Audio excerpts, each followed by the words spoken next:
Hi friends, welcome to KBC சமையல். இன்றைக்கி நம்ம ரொம்ப க்ரீமியான ரொம்ப ஈஸியான மேங்கோ சாஹா வித் ஜெல்லி செய்ய போகிறோம். செம்ம டேஸ்ட்டாக இருக்கும். வாங்க எப்படி செய்யுதுன்னு பார்த்துடலாம். வீடியோக்குள்ளே போகிறதுக்கு முன்னாடி நம்ம சேனலை ஃபஸ்ட் டைம் நீங்கள் பார்க்குறீங்கன்னா சப்ஸ்கிரைப் பண்ணிக்கோங்க. பக்கத்தில் இருக்கிற பெல் ஐக்கானை கிளிக் பண்ணி ஆல் ஆப்ஷனும் சேவ் பண்ணி வச்சுக்கோங்க. அப்போ தான் நான் போடக்கூடிய ஒவ்வொரு வீடியோஸ் நோட்டிஃபிகேஷனாக வரும். சப்ஸ்கிரைப் பண்ண பார்க்குற புது வியூவர்ஸும் மறக்காமல் சப்ஸ்கிரைப் பண்ணி சப்போர்ட் பண்ணுங்கள். வாங்க வீடியோக்குள்ளே போகலாம். இப்போ ஒரு சட்டியில் ஒரு கப் அளவுக்கு தண்ணி சேர்த்துக்கலாம்.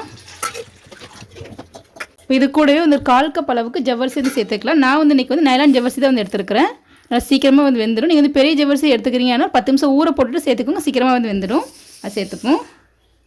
ஃபஸ்ட்டு ஹை ஃப்ளேமில் வச்சு நல்லா வேக வச்சு எடுத்துருவோம். ஜவ்வரிசி நல்லா வெந்து நல்லா டிரான்ஸ்பரண்டாக ஆகி வரட்டும். இப்போ அடுப்பு இன்னொரு கடாயை வச்சுருக்கிறேன். இதில் ஒரு 1/4 கப் அளவுக்கு தண்ணி சேர்த்துக்கலாம். தண்ணி ரொம்ப சேர்க்க தேவையில்லை, கொஞ்சமாக இருந்தால் போதும். இப்போ இதில் ஒரு 5 கிராம் அளவுக்கு கடல்பாசி எடுத்துருக்கிறேன். அதை சேர்த்துப்போம். ஸ்டவ் ஹை ஃப்ளேமில் வச்சு நல்லா கலந்து விட்டுப்போம். கடல்பாசி நல்லா கரைஞ்சி வரட்டும். நம்ம பால் சேர்க்க வேண்டியது இருக்கிறனால கடல்பாசி கரையிறதுக்கு மட்டும் கொஞ்சமாக தண்ணி இருந்தால் போதும். இப்போ கடல்பாசி இந்த அளவுக்கு நல்லா கரைஞ்சி வந்துடுச்சு. இந்த அளவுக்கு கரைஞ்சி வந்ததுக்கப்புறம் ஒரு 1/4 கப் அளவுக்கு காய்ச்சின பால் சேர்த்துக்கலாம். இது 1/4 லிட்டர் அளவுக்கு இருக்கும். நல்லா திக்கான பாலாக எடுத்துக்கோங்க. இப்போ இது கூட ஒரு 1/2 கப் அளவுக்கு சீனி சேர்க்குறேன்.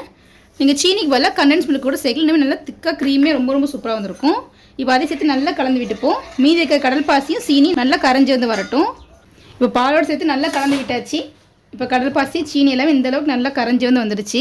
இப்போ இந்த மாதிரி ஒரு பவுல் எடுத்துருக்கேன். நீங்கள் பவுலில் பிளேட் எதுனாலுமே எடுத்துக்கலாம். இதில் நம்ம காய்ச்சி வச்சுக்கிற கடல்பாசிலேருந்து கொஞ்சமாக சேர்த்துக்கலாம். ஒரு பாதி அளவுக்கு சேர்த்துப்போம். இப்போ சேர்த்தாச்சு. இது ஒரு 10 நிமிஷம் வெளியில் வச்சுட்டு கொஞ்சம் வெதுப்பானதுக்கப்புறம் ஃப்ரிட்ஜில் வச்சு நல்லா செட் பண்ணி எடுத்துக்கலாம். இப்போது மீதி இருக்கிற இந்த காய்ச்சி வச்சுக்கிற கடல்பாசி அப்படியே இருக்கட்டும். இப்போ இதில் நம்ம கஸ்டர்ட் பவுடர் சேர்க்கணும். நான் இன்றைக்கி மேங்கோ ஃப்ளேவர் எடுத்துருக்கிறேன். நீங்கள் எந்த ஃப்ளேவர்னாலும் எடுத்துக்கலாம். வெனிலா ஃப்ளேவர் எதுனாலும் எடுத்துக்கலாம். நான் இன்றைக்கி மேங்கோ ஃப்ளேவர் எடுத்துருக்கிறேன்.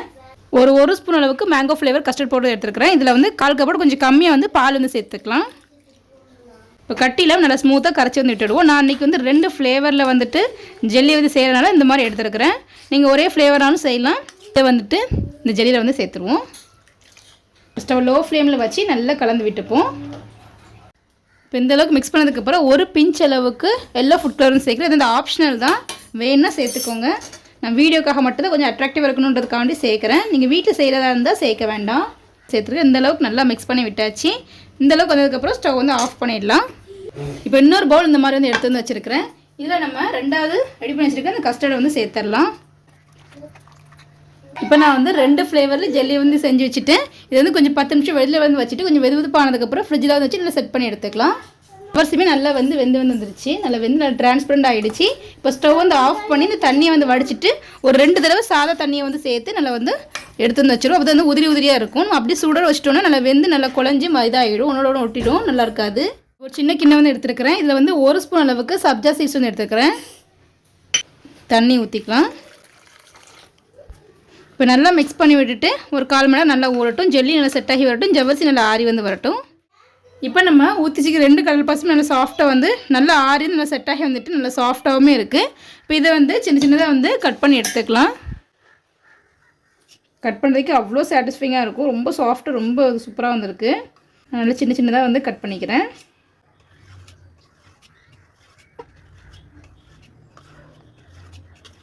கடையில் விற்கிற இந்த ஜெல்லிலாம் வாங்கி செய்யாமல் இந்த மாதிரி கடல்பாசி செஞ்சு கொடுக்கும்போது இன்னுமே உடம்புக்கு ரொம்ப ஹெல்த்தியாக இருக்கும். பாருங்கள்,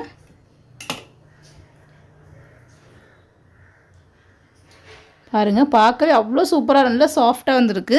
இப்போ எடுத்தாச்சு. இது ஓரமாக இருக்கட்டும். இப்போ நம்ம இந்த புட்டிங்கை கட் பண்ணி எடுத்துக்கலாம். ஒரு ஃப்ளேவராகவும் நீங்கள் செய்யலாம். நான் இன்றைக்கி 2 ஃப்ளேவராக பார்க்கறதுக்கு அழகாக இருக்கும். டேஸ்ட் ரொம்ப சூப்பராக இருக்குன்றதுக்காக 2 ஃப்ளேவராக செய்கிறேன்.